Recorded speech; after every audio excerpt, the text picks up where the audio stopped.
Hey everybody, I am here with Chris Infante from, what's the name of your MSP? Forward Edge. Forward Edge, I should know that. I've known this guy for a long time. We do a lot of CompTIA stuff together. And you guys have experienced some really good growth lately. Yeah, we've been going through some tremendous growth in all parts of our business, not just the MSP side, but this year we're going to grow, hopefully over 25%, and a lot of different things go into that, and we're super excited about it. That's awesome.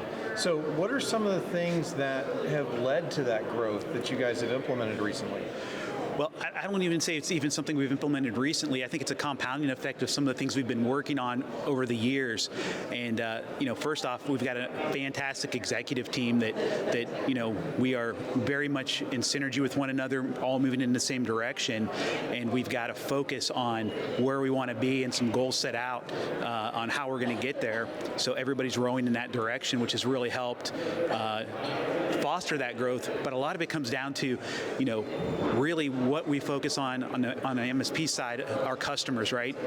And about 5 or 6 years ago, we really started focusing in on our stack and making sure we were very, very tight on, this is what we're going to support, this is what we're not going to support, this is how we're going to do it, and this is what we're going to stay away from. And we've went to the point of, if customers don't want to change to this, then they can't be really our customers anymore. And it's a hard conversation, but what we found is that most customers were willing to, when we sat down and told them why we were doing what we were doing and why we wanted to focus on certain technologies and certain platforms, that we could be better experts and better prepared to service them and support them in their uptime and in their initiatives. It became a very easy conversation to say, okay, we're going to go this route with you then. So I know a lot of MSPs kind of struggle with that standardization piece and getting those operational efficiencies that come with that. What were some of the things that you guys used in those conversations to kind of get those people from point A to point B in adopting your stack rather than doing it the way they wanted to? Well, the biggest thing was just sitting down and explaining to our customers the why. We can't be experts in everything, and that a jack of all trades is a master of none. And we wanted to portray ourselves as we are experts in what we do. We're a very niche focused vertical in education.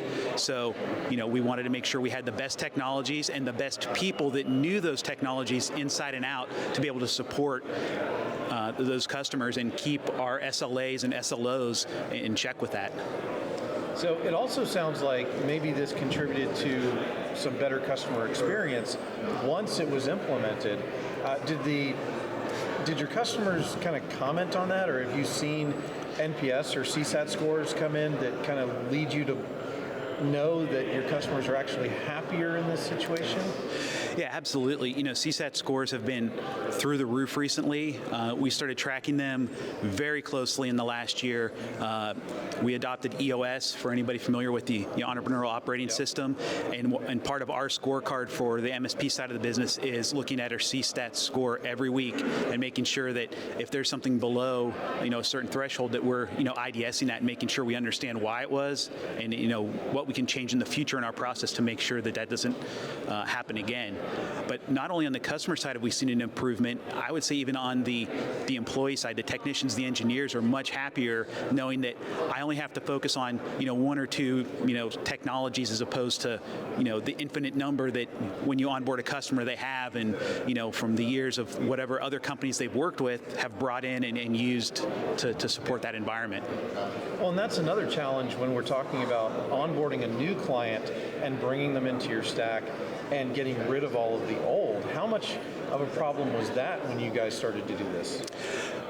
It's a process, right? I mean, we can't expect that on day one that those customers are going to go ahead and, switch everything they have in their infrastructure, because there's a cost to that. Right. It's a real legitimate cost. So trying to work with them through the QBR process to understand, okay, this is kind of your life cycle. You just bought, let's say 15 switches for your infrastructure last year. We're not going to say you have to rip those out right away, but we want to have a plan that in, 3 to 4 years that you're on our stack, we can support you the best way we possibly can. So it's not, we draw a line in the sand on day one. This is the process we're going to get you from day one to be able to support you long term. Yeah, so you're not coming in and doing a rip and replace of everything. You are coming in with a plan to migrate to your stack over a period of time rather than kind of ripping off that Band-Aid quickly. Oh, absolutely. The only caveat I would say to that is if you're running an older hardware that's end of life or getting near end of life, we want to have an immediate plan, and typically that's identified early in the sales process to say, hey, we have some milestones we have to reach before we can even start onboarding you as a customer. Yeah, absolutely. So going back to kind of the customer experience piece and the NPS and the CSAT scores, do you guys use NPS or CSAT, by the way?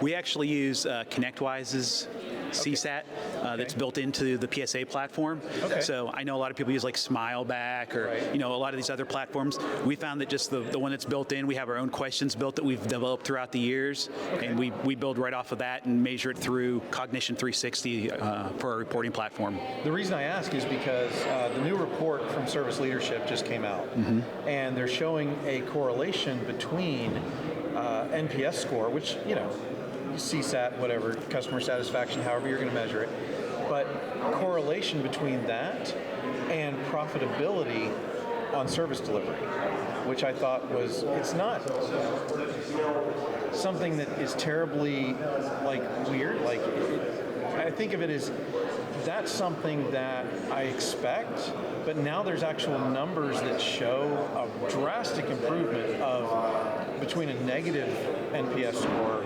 or a bad CSAT score and kind of getting into that upper, positive, not the high end, because there's actually something interesting that happens there as well, but just the profitability is a huge thing. We knew that it would affected retention and churn, but not the profitability as much. Is that something that you guys are kind of seeing now that you're doing the standardization and your customer satisfaction is going up as well? Absolutely. Our gross margin percentage has gone up significantly, not just from having happy customers, right, but also from, putting some of the processes in place. We've been a long-time service leadership proponent, been involved for a long time, and just, focus on our OML and being able to improve all the processes that support that. I think that's a big component of happy customers, but also being able to provide them the value, because now that we've narrowed our stack, we can focus in on those technologies. Like I keep mentioning, we're experts in those technologies, right? Because we can focus on training our people in a few things instead of a lot of things, and we can get very deep on those things.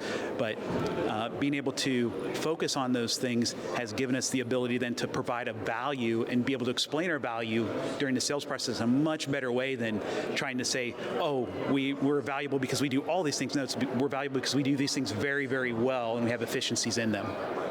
Now, you also mentioned EOS before, and a lot of MSPs are probably familiar with that. It's the entrepreneurial operating system. There are others like Pinnacle that are very similar. What was probably the one thing out of EOS that you guys implemented that you think had the most impact on the business? From EOS alone, I would say probably the biggest thing that had impact was documenting and having all of our processes followed by all, because we've had a lot of processes for a lot of years. Some of them were just living in people's heads, right? Yeah. And everybody was tribal knowledge. Everybody was doing something maybe a little bit different. And now that we're able to share, to the newest person, this is our process for whatever the case might be, it not only helps us be more efficient, but it gives people a clearer picture of where we're going. And we're by no means anywhere near done with that process. Developing process and maintaining process is a lifelong journey that I don't think there's no end to. There's no destination. Yeah, I think somebody refers to it as being the process czar.